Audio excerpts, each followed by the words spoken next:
দুই স্বামী আগে দুইটা স্বামী নিয়েছেন, দুই স্বামী থেকে বিধবা, প্রথম স্বামী থেকে বিধবা হবেন, আরেকজন স্বামী নিলেন, ওনার থেকে বিধবা হয়ে গেলেন।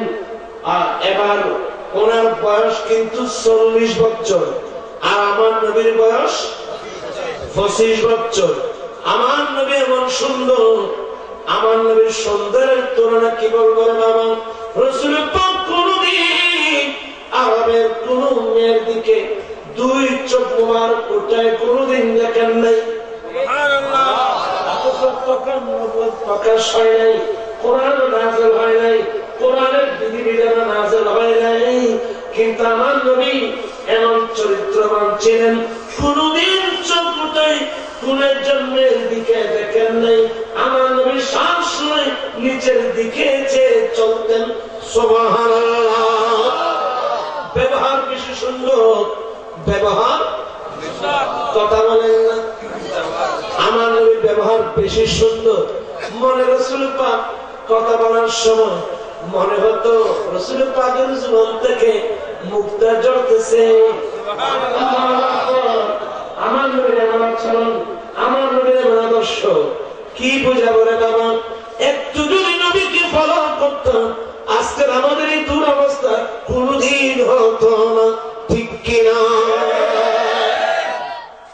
ওনার মায়েরা ছিল গোলাম, উনি অনেক অলৌকিক ঘটনা দেখছেন।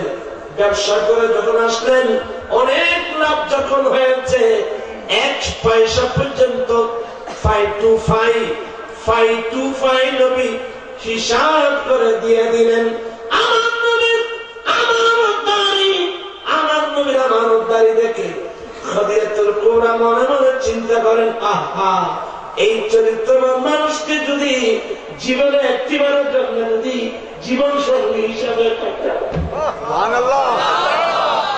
আল্লাহু আকবার কবীরা, এই ছেলেকে যদি জীবনে একটিবারের জন্য যদি জীবন সঙ্গী হিসেবে পাইতাম, মা খাদিজাতুল কুবরার পক্ষ থেকে আমার নবীর কাছে বিবাহের প্রস্তাব দিল।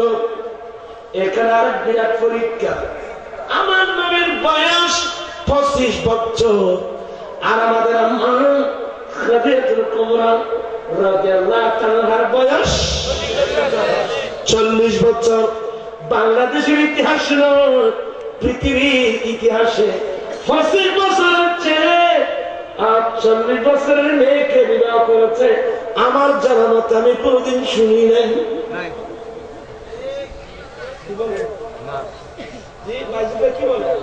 যে 25 বছরের ছেলে যে 40 বছরের একজন মেয়েকে বিবাহ করেছে, আমার নবী আদর্শ কিসের নাম বাবা? কেন করলেন? বেয়াদবি মাপ। অনেক মানুষ মনে করবে টাকার লোভে। আমার নবীর কাছে কি টাকার লোভ ছিল না? আচ্ছা, আরেকটা মশলা বলি, একজন মেয়েকে আমি বিবাহ করতে চাচ্ছি যে তার অনেক টাকা আছে, এগুলো দেখে ইসলামে তো কোন স্থান নাই। আমার ভাইয়েরা, খাদিজাতুল কুবরা রাদিয়াল্লাহু তাআলার পক্ষ থেকে নবীজির কাছে বিবাহের প্রস্তাব পাঠালেন। আপনার কথাগুলো ভালো করে শুনেন। আমার নবী প্রাপ্ত বয়স্ক কিনা? কথা বলেন, এখানে প্রতিযোগিতা হচ্ছে। আমার নবী প্রাপ্ত বয়স্ক কিনা? আমার নবী প্রাপ্ত বয়স্ক। ব্যক্তি স্বাধীনতা আছে তো? কোন একজন মেয়ে আমাকে বিবাহের প্রস্তাব দিল, আমি গ্রহণ করা না করার সামর্থ্য আমার কাছে আছে, অধিকার আমার কাছে আছে।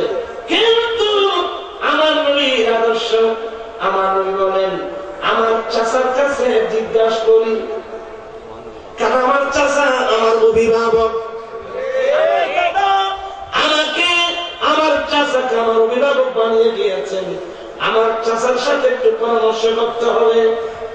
এই জন্য একটা মশলা শিখাই দিই, আমরা যারা ইয়ং আছি, যুবক আছেন, যুবতী আছেন, যে কোনো কাজ করার ব্যক্তি স্বাধীনতা আপনার কাছে অবশ্যই আছে, কিন্তু মা বাবা থেকে পরামর্শ নেওয়ার দরকার কিনা? এটার নাম অবাদারি। আমার চাচার কাছে, ঠিক আছে, আমি শুনলাম আমার চাচার সাথে একটু পরামর্শ করতে হবে। যখন আবু তালেবের কাছে বলা হলো, উনি যে করে খুশিতে আনন্দ আত্মহারা, কারণ খদিজাতুল কুবরা উনি অত্যন্ত চরিত্রবান মহিলা। শেষ পর্যন্ত আমার নবীর সাথে আগ্রহ হলো, কত বলেন না, আমার নবীর সাথে আগ্রহ হয়ে গেল। কার সাথে? কথা বলা, কার সাথে? আমার নবী সাথে বিবাহ হলো মা খাদিজা। আমি এখান থেকে জবাব দিতে চাই, আমার নবীর সম্পর্কে যারা খারাপ মন্তব্য করেন, আমার নবীর প্রশংসা না করে আপনি পারবেন না। আমার নবী 25 বছর একটা যুবক 40 বছরের একজন মেয়েকে বিবাহ করলেন। বিবাহ করার পিছনে আরো অনেক কারণ আছে। এক কারণ হলো পৃথিবীতে এমন কিছু ধর্ম আছে, স্বামী যদি মারা যান বিধবা মেয়েকে বিবাহ করার কোন বিধান নাই। বিধবা মেয়েকে বিবাহ করার কোন বিধান নাই। বিধবা মেয়েকে বিবাহ করতো না। বিধবা মহিলারা একেবারে লাঞ্ছনা চরম শিকারে পৌঁছে গেছে। প্রথমে পৃথিবীর জমিনে বিধবা মেয়েকে বিবাহ করে সম্মানিত বলেছেন আমার নবী মুহাম্মদুর রাসূলুল্লাহ সাল্লাল্লাহু আলাইহি ওয়াসাল্লাম। উচ্চস্বরে বলুন না সুবহানাল্লাহ। আপনি করবেন? আমরা কজন আছি বলেন তো? এই আদর্শ কোথায় পাবেন আপনি? আরেকটা অবস্থা, আমার বছর তো ইয়ং 25 বছরের যুবক 40 বছরের মেয়ে খাদিজাকে বিবাহ করলেন। আর খদিজাতুল কুবরা 25 বছরে বিবাহ করেছেন, আরো 26 বছর মা খদিজাতুল কুবরার সাথে সংসার করেছেন। যতদিন খদিজাতুল কুবরা দুনিয়ায় ছিলেন আমার রাসূল দ্বিতীয় বিবাহ করলেন। আল্লাহু আকবার। আমার নবী দ্বিতীয় বিবাহ, কারণ খদিজাতুল কুবরা এমন এক ভদ্র মহিলা ছিলেন, দুঃখে সুখে আমার রাসূলকে পরামর্শ দিতেন। এমন নেই, আমরা তো এমন চলে আসলাম, আমরা যারা স্বামী আছি, আমার ওয়াইফ জানে না, আমার ইশারা ওয়াইফ বুঝে না, আমার ওয়াইফের ইশারা আমরা বুঝি না, স্বামী স্ত্রীর ইশারা বুঝে না, স্ত্রী স্বামীর ইশারা বুঝে না। আল্লাহ যে কোরআন বলছেন হুন্না লিবাসুল লাকুম ওয়া আনতুম লিবাসুল লাহুন্না, তার বাস্তব নমুনা নবী মুহাম্মদ রাসূলুল্লাহ সাল্লাল্লাহু আলাইহি ওয়াসাল্লাম। চিৎকার দিয়ে বলুন না সুবহানাল্লাহ। আল্লাহু আকবার। আজকে পারিবারিক জীবনে জানতো আপনি কাকে মডেল হিসেবে গ্রহণ করবেন? আমার রাসূল ছাড়া, আমার রাসূল ছাড়া রাসূলকে মডেল হিসেবে গ্রহণ করলে আজকে পারিবারিক জীবনে শান্তি আসবে। ঠিক কিনা ভাই? আচ্ছা, আমি আপনাদের জানতে চাচ্ছি রাসূল পাক যে বিবাহ করলেন এটার যুগ কোনটা? আইয়ামে জাহেলিয়া, অন্ধকারের যুগ। খদিজাতুল কুবরা এত বড় ব্যবসায়ী মহিলা হওয়া সত্ত্বেও আমার রাসূলের পক্ষ থেকে ওনার কাছে কি যৌতুক চাওয়া হলো? আমাকে এতগুলো টাকা দিত, আরে আমার 25 বছর, আপনার বয়স 40 বছর,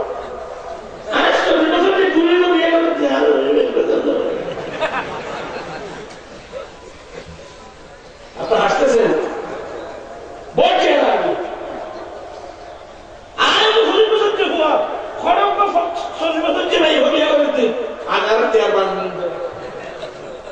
বলেন না, এগুলো কি কল্পনা করা যাবে?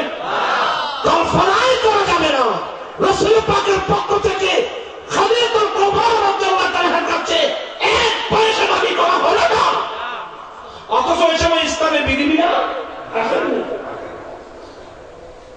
আজকে আমরা সেই নবীর কর্ম করেছি, বিবাহ করতে গেলে আমি না কথা সাহেব হয়েছে, কথা বলেন এখানে। আমি অত্যন্ত বিনয়ের সাথে কথা বলে বলছি, আমরা আমি নবীর উম্মত, আমানতদারি আমাদের মধ্যে থাকতে হবে। ঠিক কি ভাইরা আমার? আমি আপনাদেরকে যারা ইয়ং জেনারেশন, আমি ওয়াজ দেখলাম, আমি ওয়াজের ভিতরে আমি আছি, এই সমাজ পরিবর্তন করার দরকার আছে কিনা? ইউনিভার্সিটি সংসদ, গাজী ইউনিভার্সিটি সংসদের প্রত্যেকটা ছেলেকে আমি বলবো, তোমরা যারা এখনো বিয়ে করো নাই, কেউ যৌতুক ছাড়া যৌতুক নিয়ে বিয়ে করতে পারবে না। আগে ছেলেদেরকে হাত আমার সাথে ওয়াদা করতে হবে, তোমরা যৌতুক নিবে না? মাশাআল্লাহ, না নিবে না। আপনারা নিবেন? এই যৌতুক ছাড়া রাসূল পাকের সুন্নাত মোতাবেক কে কে বিয়ে করতে পারবে আমার সাথে ওয়াদা করতে হবে। যারা হয় যে হুজুর তুলে নিবে না, আমি তো আর না করতে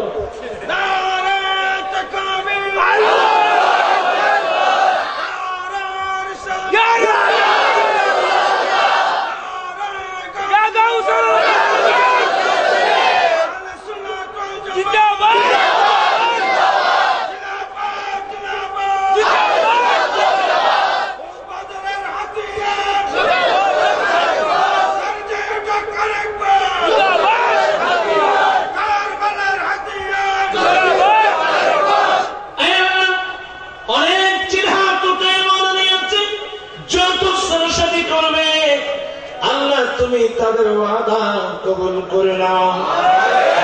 সবাইকে তোমার নবীর সুন্নাত মোতাবেক যেন বিয়ে করতে পারে আল্লাহ তুমি সবাইকে তৌফিক দান করো, আমিন। আমার দেশের পাশে আমার সম্বন্ধে আবুল হাসান মোহাম্মদ জুবাইর মেয়ের কথা হবে। সবাই কিন্তু আমাকে ওই সমস্ত অনুষ্ঠানে ডাকে না, দিবে তাই সমস্যা হলো। আমার বিয়ে বলছেন আমাকে লাগবে, বস আমি গেলাম, দেখি এরা কি বলে। যখন প্রশ্ন আসলো, কথাবার্তা হলো, বড় যাত্রী কত বিয়ে না, আমার বিয়ে নুরি সাহেব যৌতুক বিরোধী আন্দোলন করছেন, এটা আমার শ্রদ্ধা করতে হবে। যেহেতু বড় যাত্রী দাবি করা আমার ইসলাম ধর্মের মধ্যে নাই। আমি আমার এই মুসলিম একজনের সামনে উঠে গেল, আমার প্রাণটা ভরে গেল। আমার আন্দোলনকে উনি সমর্থন করলেন, উনি মহব্বত করলেন। ঠিকই তেমন কেউ যায়নি, সব ওনার ও আত্মীয় স্বজন খানা খেয়েছে ওখানে। ইনার পক্ষ থেকে লাস্টে মুসলিম কিছু মানুষে গিয়েছিল, 10-15-20 জন হবে মনে হয়। এই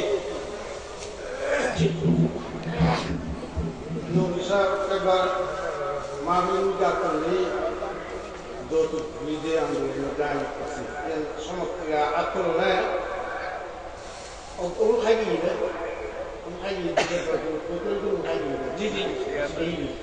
অল্প পরে অল্প অল্প আছে বিয়ে করে না কারণে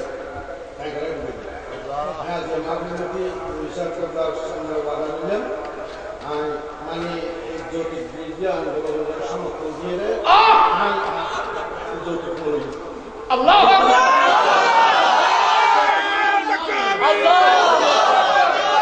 আপনারা বড় করে বলেন না।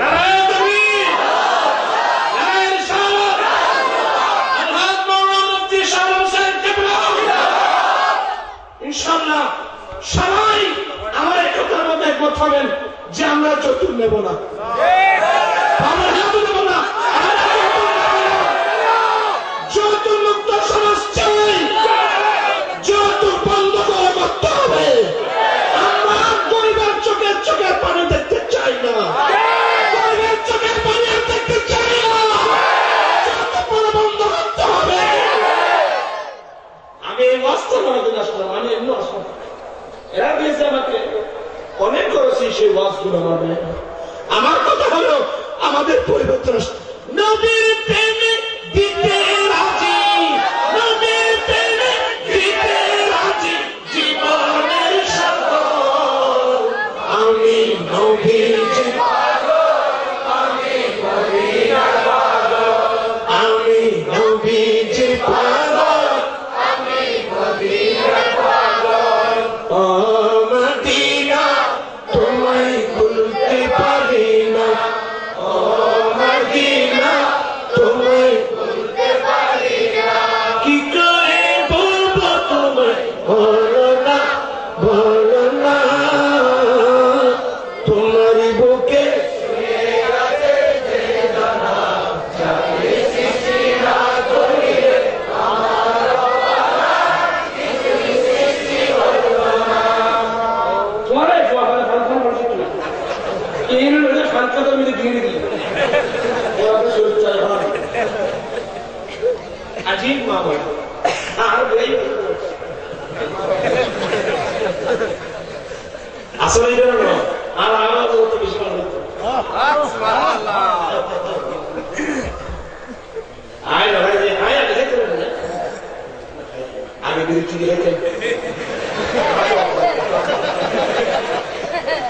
না ভাই ভুল তো বড় না ভাই বিড়িয়েছি গিয়ে একবার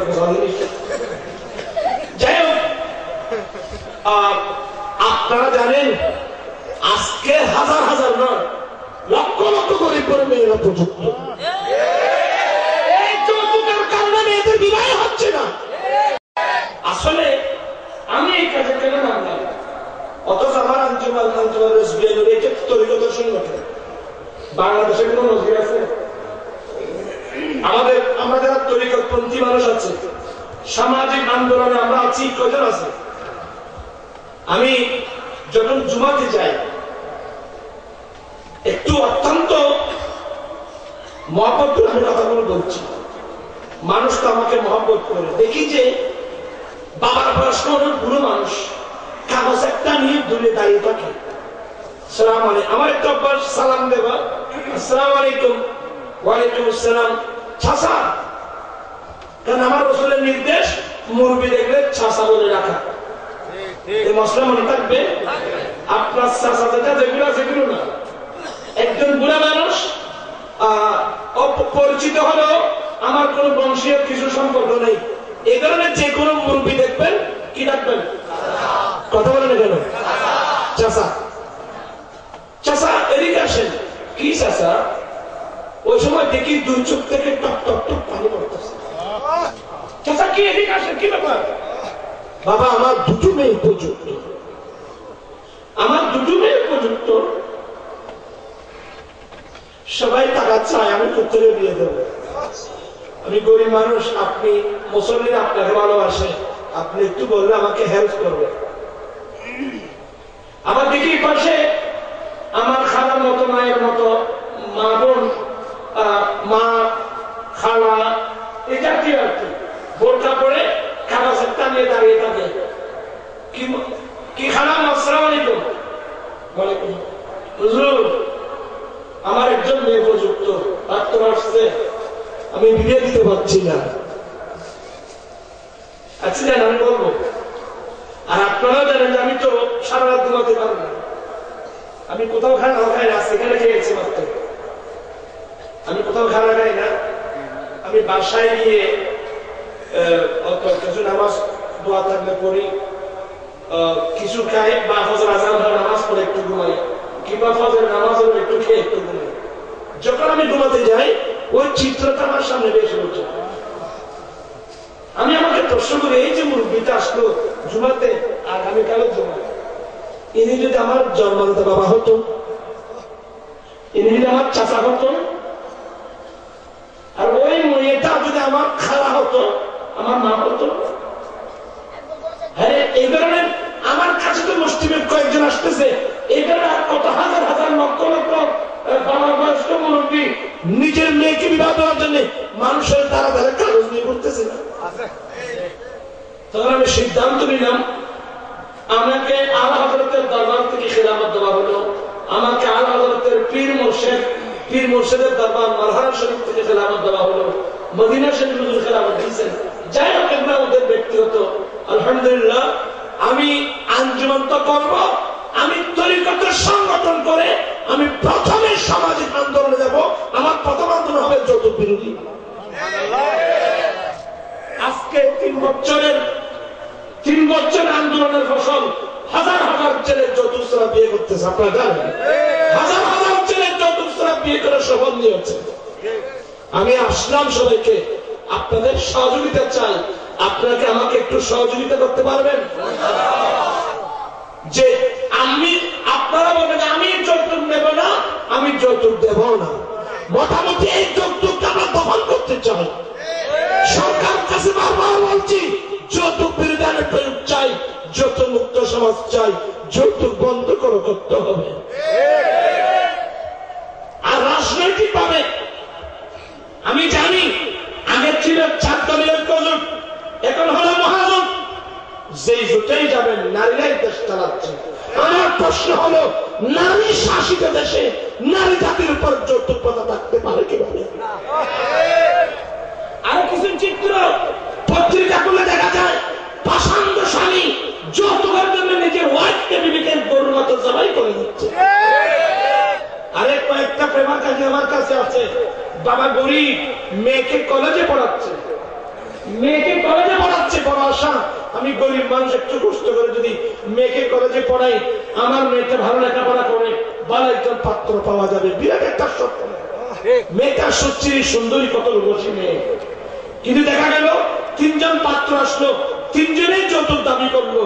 মেয়ের বাবা অপারগতা প্রকাশ করায় মেয়েটার বিবাহ হচ্ছিল না। লাস্টে মেয়েটার চলন্ত ট্রেনের সামনে গিয়ে ঝাঁপিয়ে আত্মহত্যা করলো। আমরা নির্ভীক চেয়ে আছি, না না এটা অসম্ভব, এটা আমরা এই বাংলার যা আদর্শের উপর কোনো আদর্শ নাই, যা তরিকার উপর কোনো তরিকা নাই, না যৌতুক থাকতে পারবে না, যৌতুক বন্ধ করতে হবে। ঠিক কিনা ভাই? হুজুর যৌতুক তো বুঝলাম না।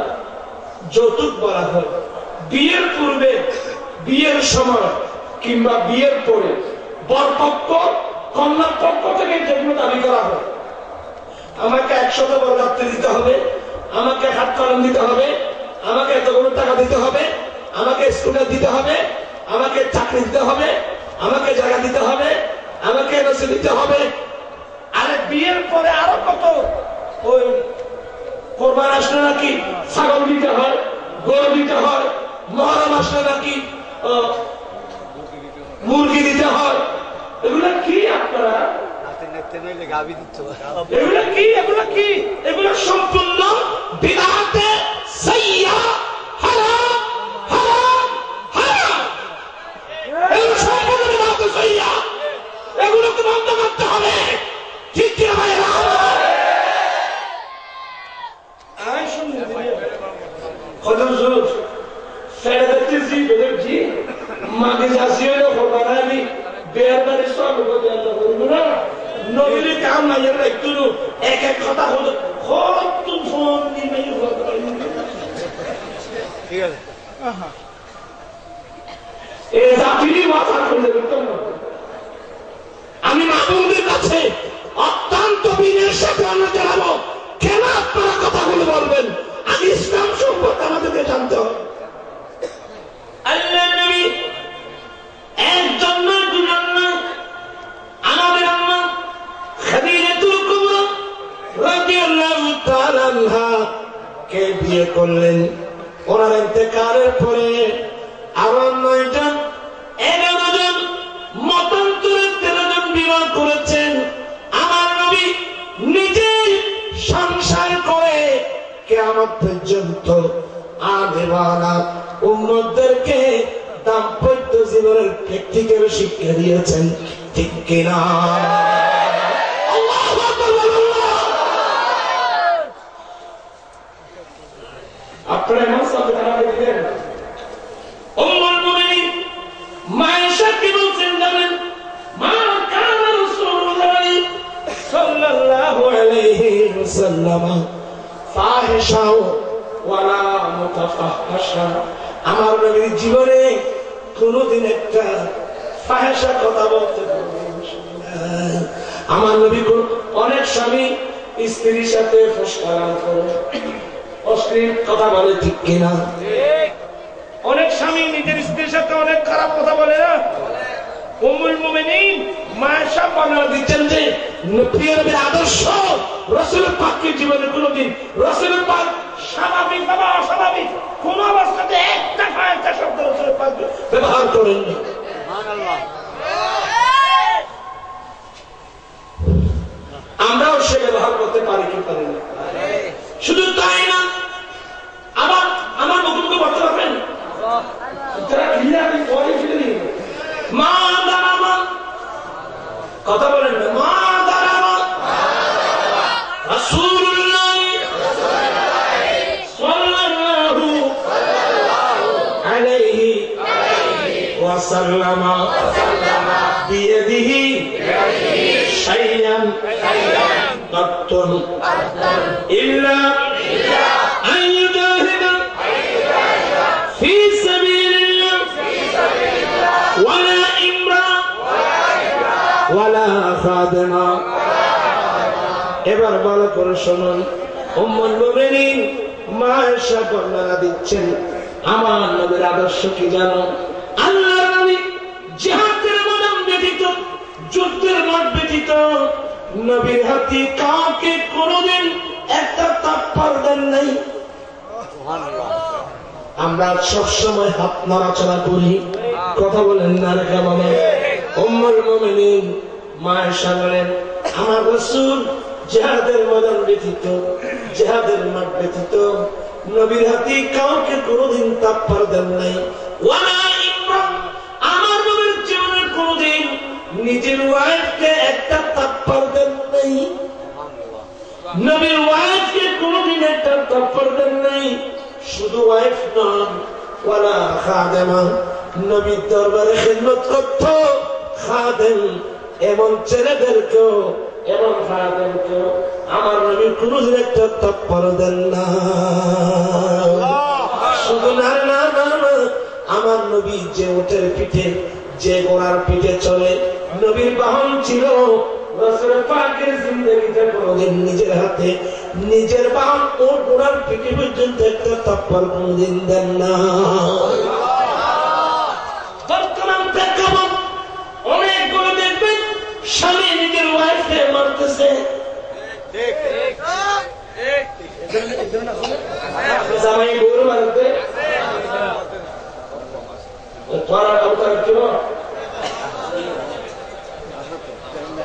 শুধু পাবলিক নয়, কোন মুভি পর্যন্ত বউর মারা করতে পারে।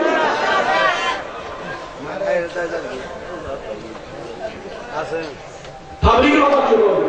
মুভি পর্যন্ত ইসলাম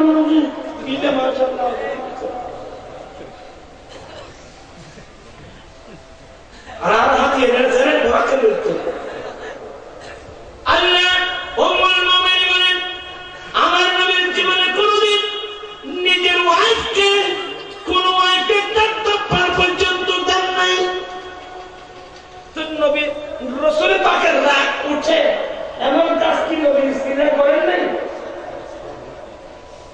আমার নবীর রাগ উঠে এমন কাজ কি নবীর স্ত্রীরা করেন নাই? শোনেন, ভালো করে শোনেন, আমার নবীর রুটিন ছিল বেয়াদবি কিন্তু মাপ। কান্তারা কে বলছি, শরীয়তের কথাগুলো বাবার কোলে বসে ছেলে বলতে পারে, বেয়াদবি কিন্তু মাপ বাবা। আমার নবী কোন রাত্রে কোন স্ত্রী ঘরে থাকবে এটা রুটিন ছিল। রুটিন মাফিক নবী চলতেন, আমাদের তো কোন রুটিন নেই। নবীর রুটিন মাফিক চলতেন। নবীর রুটিন ছিল যে রাত যে স্ত্রীর রুমে থাকবে সকালের নাস্তা উনি দিবেন, এটাই নবীর সিস্টেম ছিল। কিন্তু আর একদিন কি হলো, আমার নবী থাকলেন এক বিবির রুমে, অপর বিবি একটু ভালো নাস্তা বানালেন। স্ত্রী কি পারে স্বামীকে না দিয়ে খেতে? পারে না। উনি একটা পেয়ালার মধ্যে করে ওই যেখানে থাকছেন ওখানে নাস্তা পাঠালেন। এই ঘরের স্ত্রী যখন ওই ঘরে গেলেন নবীকে নাস্তা দেওয়ার জন্য, ওই স্ত্রী রাগান্বিত হয়ে বললেন আমি নাস্তা দেব, আপনি কেন নাস্তা আনলেন? এই কথা বলে ওনার হাত থেকে পেয়ালা নিয়ে ধপ করে মাটির মধ্যে ফেলে ভেঙে ফেলছে। আচ্ছা, এই দৃশ্য দেখলে স্বাভাবিক স্বামী রাগ উঠবে না? আমার নবীর সামনে হলো ঘটনা, আমার নবীর সামনে ঘটনা হলো। আমার নবী রাগান্বিত হলেন ঠিকই মনে মনে, কিন্তু রাগ দেখালেন না। আমার নবী হানা কিছু বলেন নাই, স্বাভাবিক ভাবে নাস্তা করলেন। নাস্তার পরে যখন নবীর স্ত্রী পেয়ারার জন্য আসছেন, তখন আমার নবী ভাঙা পেয়ারাটা ওনাকে দিলেন, ভালো পেয়ারাটা ওনাকে দিয়ে দিলেন। আমার এটা বলে তোমার এটা তোমাকে দেওয়া যাবে না, তুমি ওনার পেয়ারা ভাঙছো কেন? সে নাস্তা আনলো, বুঝলাম প্রয়োজনে তুমি ওয়াপস ফিরাই দিতে, তার পেয়ারা কেন নষ্ট করেছো? এখন আমার বিচার হলো তোমার পেয়ারাটা ওনাকে দিয়ে দেবা, তুমি যেটা ভাঙছো ভাঙাছো এটা তোমাকে দিয়ে দেবা।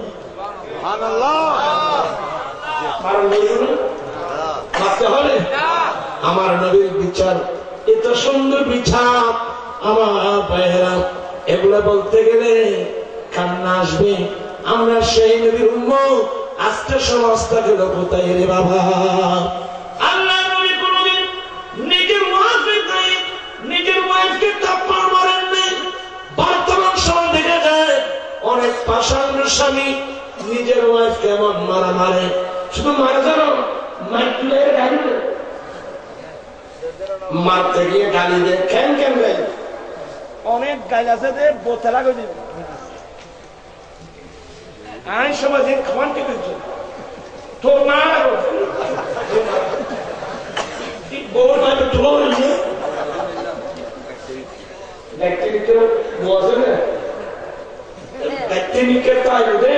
তোমার যোগ্যতা কোথায়? গায়ত্রীকে উঁচু করি মালিক করি উঁচু করার কি এটা তোমার যোগ্যতা। বেহায় বেড়ে পুজো শুনে লাইন করার কি এটা তোমার যোগ্যতা। এবার বাচ্চা বাড়ি ভাই বাবা এত যোগ্যতা বই বেরোতে পারে বাম হাত কীর্তন বই থেকে না বেহানি কি খায় মাথার মানুষ আধা মাথা হচ্ছে না। তুই মালিক মারার তো দরকার নেই, মারার দরকার তো নেই। মায়ের উন্নত মায়ের মায়ের আছে দেখা মসজিদ বউর মায়ের উন্নত মায়ের নামাজ পড়ো পড়ে না, নামাজ পড়ো পড়ে না, পর্দা করো করে না, একবার দুবার তিনবার ওয়ার্নিং দিলেন করে না, বলে দিবেন আমার ঘরে থাকতে হলে আমার নবীর পাক্কা উম্মতে থাকতে হবে। বেপরদা চললে আমি আমার ঘরে রাখবো না।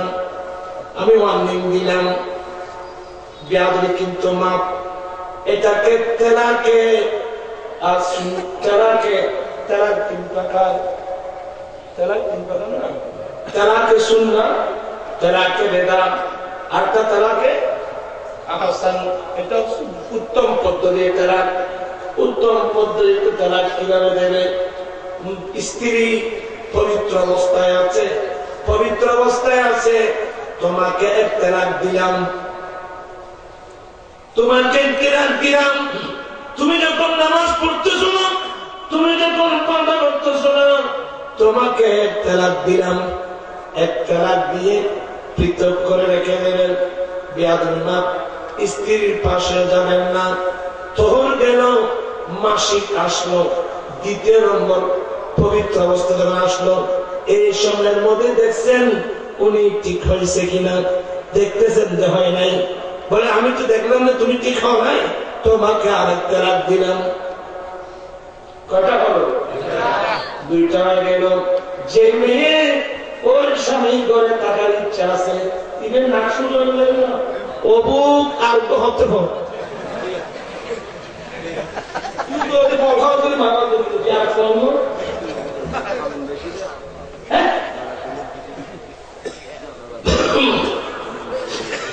দেখো বলে তুমি জলু আর পছন্দের জন্য তোমার ফাইভ করে জলু আর গোবার বিয়ে করবে আমি সাইতে আগে বাবার করে উল্কা দিয়ে বদলা মারি মাথা বাড়াই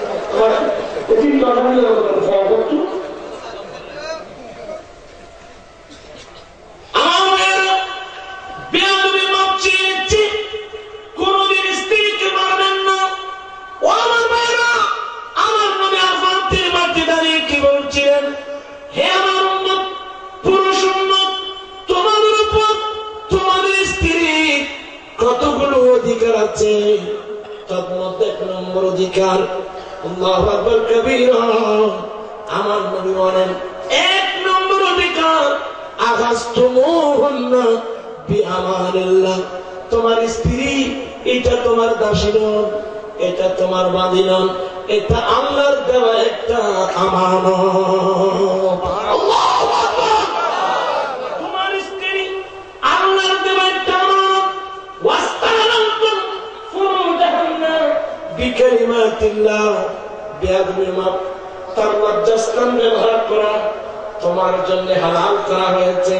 খাদ্যের মাধ্যমে স্ত্রীর মোহরানা দিতে হবে, টাকার জন্য ঘর দিতে হবে, খোরাক পোশাক দিতে হবে, বিল মারুফ, একেবারে উন্নত মানের না, একেবারে নিম্নমানের না, মধ্যম পন্থায় আর রোগাক্রান্ত হলে চিকিৎসা করতে হবে। নবীজির বাণীগুলো যে শিখবে মনে, আমি মা বোনদেরকে বলছি, রাসূল পাক একজন মেয়েকে তো স্বামীর ঘরের রাজরানী বানিয়ে দিয়েছেন, ঠিক কিনা? কোথায় পাবেন আপনারা? রাজরানী বানিয়ে দিয়েছেন। অতএব কোন স্ত্রীর কাছে যৌতুক দাবি করতে পারবেন না, ঠিক কিনা ভাইয়া আমার?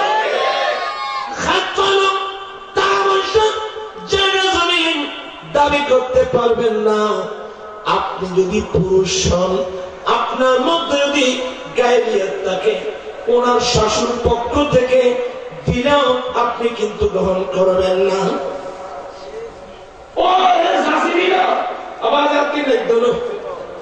আমার কাছে লাগবে না, আমার কাছে একটা জিনিস লাগবে। বাবা কি চাও? বলার কিছুই না। 5 ওয়াক্ত নামাজ পড়ে আল্লাহর কাছে মুনাজাত করার সময় আমাদের জন্য একটু দোয়া করবেন, আল্লাহ যেন আমাদের দাম্পত্য জীবন সুখীময় করে।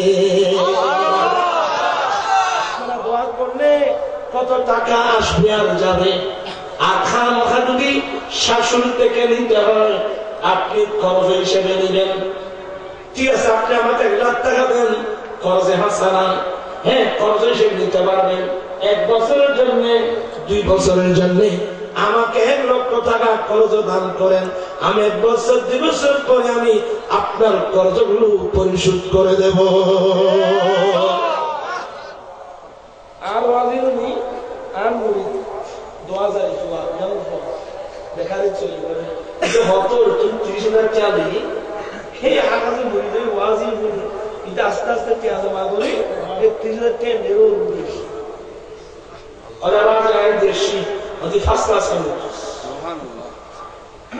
এই সমাজটি খাওয়া দরকার আছে তো? কথাবার্তি খাওয়া দরকার আছে তো? দ্বিতীয় নম্বর, এই কথাগুলো আমি শেষ করে দিচ্ছি। কিন্তু অনেক হয়ে গেছে, এতক্ষণ বললাম স্বামীর উপর স্ত্রীর অধিকার। আমি আমার মা বোনদেরকে বিনয়ের সাথে কিছু কথা বলবো। মা বোন, আজকে সমাজ ধ্বংস হয়ে গেছে। আমি আমার মা বোনদেরকে বলবো, 1 নম্বর, মেয়েদের মরদ কোন কোন পুরুষকে দেখা দেওয়া আল্লাহ হারাম করে দিয়েছেন, আমার নবী হারাম করে দিয়েছেন। বর্তমান যুগের অধিকাংশ মহিলা এই মসলা কিন্তু জানে না।